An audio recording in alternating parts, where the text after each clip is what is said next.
Hello everyone. Today we will discuss question answers of chapter 1 Science class 8th. Our first question is, what is meant by investigative world of science? Science के investigative world का क्या मतलब है? तो answer क्या होगा? The investigative world of science means exploring science by asking questions. Science को और एक्सप्लोर करना, क्या करके, क्वेश्चन पूछ कर, एक्सपेरिमेंट करके, मेकिंग ऑब्जर्वेशंस करके, एंड फाइंडिंग आंसर्स, और आंसर खोजना. तो साइंस को एक्सप्लोर करना, क्वेश्चन पूछ कर, एक्सपेरिमेंट करके, ऑब्जर्वेशंस करके और आंसर्स को फाइंड आउट करके इन्वेस्टिगेशन करना ही क्या है? इन्वेस्टिगेटिव वर्ल्ड ऑफ साइंस का मतलब है. और नए नए फैक्ट्स को डिस्कवर करने के बारे में सीखना भी हमारा इसी के अंडर आता है. It is about learning how to discover new facts. Question number 2. Is there a question that makes you curious about the world? Write it here. क्या कोई ऐसा क्वेश्चन है जो आपको इस वर्ल्ड के बारे में क्यूरियस बनाता है? उसको यहाँ पर लिखो. तो आंसर क्या होगा? अब यहाँ पर आंसर्स में भी वेरी डिफरेंट क्वेश्चंस आपके माइंड में आ सकते हैं इससे रिलेटेड. तो साइंस से रिलेटेड किसी के भी माइंड में डिफरेंट क्वेश्चन आ सकता है आप इस दुनिया के बारे में क्यूरियस हो जानने के लिए. तो हम इनमें से 3 को यहाँ पर लिख लेते हैं. फर्स्ट पॉइंट हो सकता है, why do cut apples turn brown after some time? कुछ समय के बाद एप्पल काटने पर ब्राउन क्यों हो जाता है? ये क्वेश्चन हमारे माइंड में आ सकता है. सेकंड क्वेश्चन आ सकता है, why does ice melt faster in warm water than in cold water? ठंडे पानी की अपेक्षा बर्फ़ गर्म पानी में जल्दी मेल्ट क्यों हो जाती है? और थर्ड क्वेश्चन कोई ये भी पूछ सकता है कि why does rice cook faster in a pressure cooker than in an open vessel? कि खुले बर्तन की बजाय प्रेशर कुकर में राइस जल्दी क्यों पक जाते हैं? तो ये क्वेश्चन भी हमारे माइंड में आ सकते हैं. Question third, why has nature created such a vast variety of plants and animals? Nature ने प्लांट्स और एनिमल्स की डिफरेंट वैरायटी क्यों क्रिएट की है? आंसर क्या होगा? Nature has created a vast variety of plants and animals to maintain balance in ecosystem. हमारे ecosystem में, हमारे पारिस्थितिक तंत्र में एक संतुलन बनाए रखने के लिए नेचर ने डिफरेंट वैरायटी एनिमल्स और प्लांट्स की क्रिएट की है. Question number 4, what symbols are used in the book to represent deep knowledge and imagination respectively? अब इस बुक में डीप नॉलेज और इमेजिनेशन को रिप्रेजेंट करने के लिए कौन कौन से सिंबल यूज़ किए गए हैं? अब जब आपने बुक रीड की थी तो आपको पेज के लेफ़्ट बॉटम में आपको रूट्स दिखाई दे रही थी. रूट्स का सिंबल बना हुआ था हर पेजेस पे, और top of the right page पे आपने काइट का सिंबल देखा था. तो उसी के बारे में यहाँ पर हमने लिखना है. A root at the bottom of the left pages represents deep knowledge. अब रूट तो रिप्रेजेंट करती थी डीप नॉलेज को, and a kite on top of the right pages represent curiosity and imagination को. तो काइट जो पतंग का पिक्चर वहाँ पर बना हुआ था वो रिप्रेजेंट करेगा एक बच्चे की क्यूरियोसिटी को और उसकी इमेजिनेशन को, कितना दूर तक वो सोच सकता है. तो समझ आया? Question number 5, what does it mean to investigate like a scientist? अब साइंटिस्ट की तरह इन्वेस्टिगेट करने का क्या मतलब होता है? It means asking specific questions, designing controlled experiments, making observations, measuring and drawing conclusions.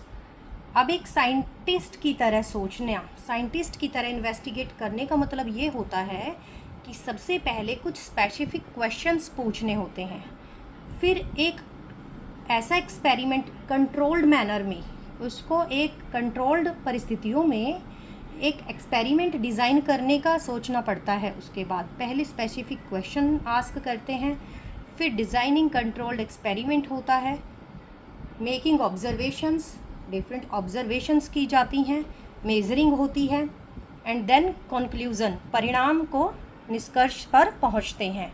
तो ड्राइंग कंक्लूज़न, फिर उसका कंक्लूज़न निकालते हैं और हम किसी न किसी निष्कर्ष पर पहुंच जाते हैं।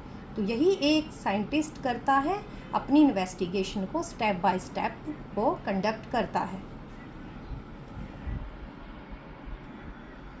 Question number 6, what is the importance of curiosity in science. अब साइंस में क्यूरियोसिटी की क्या महत्व होता है? साइंस में क्यूरियोसिटी यानी कि जिज्ञासा का क्या महत्व होता है? आंसर क्या है? Curiosity is the starting point of science. अब साइंस का सबसे इनिशियल जो पॉइंट है वो जिज्ञासा से ही स्टार्ट होता है, क्यूरियोसिटी से ही स्टार्ट होता है। क्यूरियोसिटी होती है जब किसी चीज़ को जानने की इच्छा होती है, वहीं से हमारी साइंस का फर्स्ट पॉइंट स्टार्ट हो जाता है।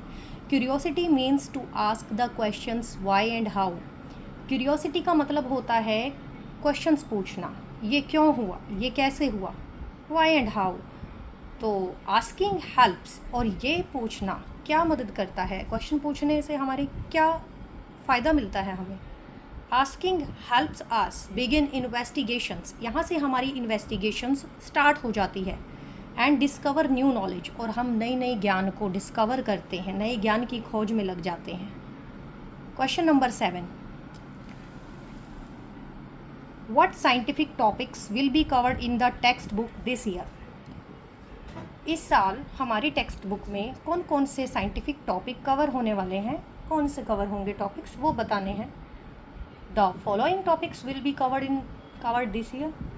इस साल निम्नलिखित टॉपिक्स हमारे कवर होने वाले हैं। Number 1, microbes and health, electricity and its effects, force, pressure and motion, particles, elements, compounds, mixtures, light में क्या होगा, रिफ्लेक्शन, मिरर्स एंड लेंसेज को डिस्कस करेंगे।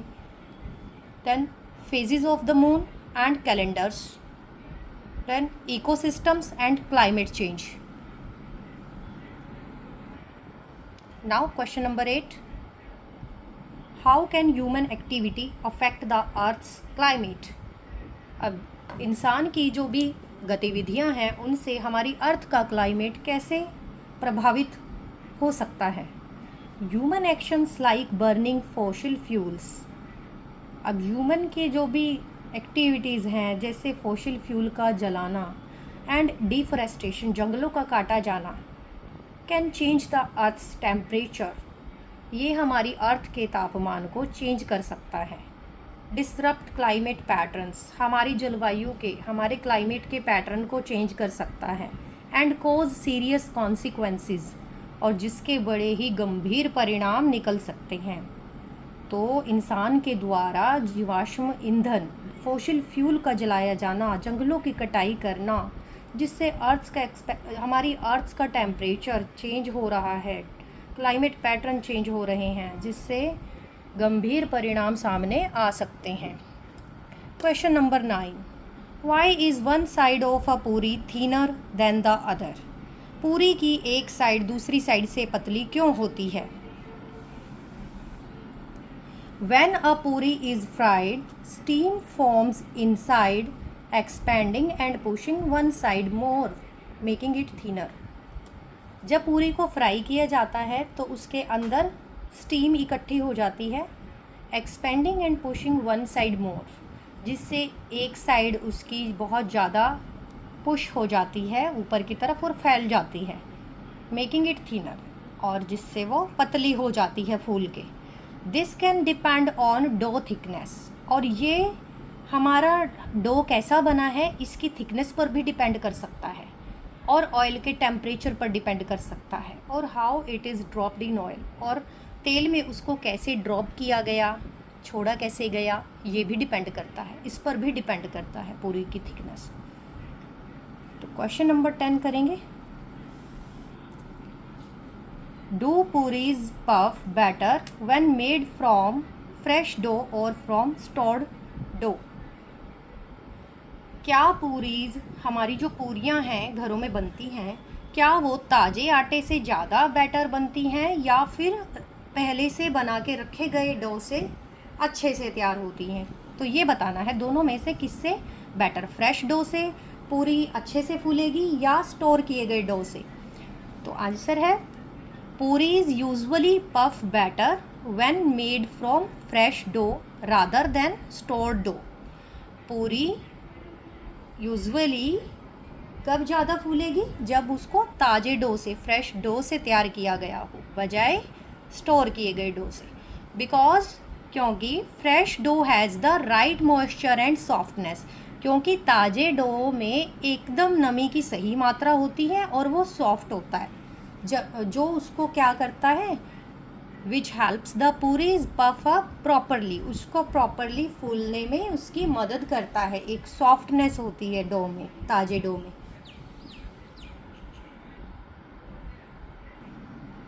जबकि स्टोर किए गए डो में, पहले से बना के रखे डो, क्या हो जाता है, जनरली वो सूख भी जाता है और हार्ड हो जाता है। Stored dough often becomes dry and hard, जिससे पूरी का फूलना बहुत ही मुश्किल हो जाता है, with making it difficult for the puris to puff up well. तो पूरी का अच्छे से पफ होना बहुत ही डिफ़िकल्ट हो जाता है, क्योंकि स्टोर किया गया डो सूख जाता है और हार्ड हो जाता है सूख कर, इसलिए उससे पूरी का फूलना मुश्किल हो जाता है। Question number 11, what is a systematic investigation? अब एक सिस्टमेटिक इन्वेस्टिगेशन क्या होती है ये बताना है। तो answer is a method where only one variable is changed at a time, others are kept constant। अब वो मेथड जिसमें केवल एक वेरिएबल चेंज किया जाए, एक ही टाइम पर एक वेरिएबल चेंज करे, जबकि अदर को स्थिर रखना है, कांस्टेंट रखना है, और केयरफुल ऑब्जर्वेशंस की जाए, एंड रिकॉर्ड्स आर मेड, और रिकॉर्ड्स बनाए जाते हैं, उनको बनाया जाता है, क्या क्या रिकॉर्ड किया हमने, ऑब्जर्वेशंस क्या है, उनको रिकॉर्ड करना एक सिस्टमेटिक इन्वेस्टिगेशन कहलाता है। तो ऐसा मेथड जिसमें एक वेरिएबल को एक ही समय पर एक वेरिएबल में चेंज किया जाए, बाकी वेरिएबल्स को, बाकी को कांस्टेंट रखा जाए, तो उसी को हम सिस्टमेटिक इन्वेस्टिगेशन कहते हैं। और इस इन्वेस्टिगेशन में हमें केयरफुली अपनी ऑब्जर्वेशंस को नोट करना होता है, और जितने भी हमने जो भी कैलकुलेशंस की हैं, ऑब्जर्वेशंस की हैं, उनको रिकॉर्ड में रखना होता है, उनका रिकॉर्ड बनाया जाता है। तो इसी को हम एक सिस्टमेटिक इन्वेस्टिगेशन कहते हैं। This is all about chapter number 1 question answers. Thank you.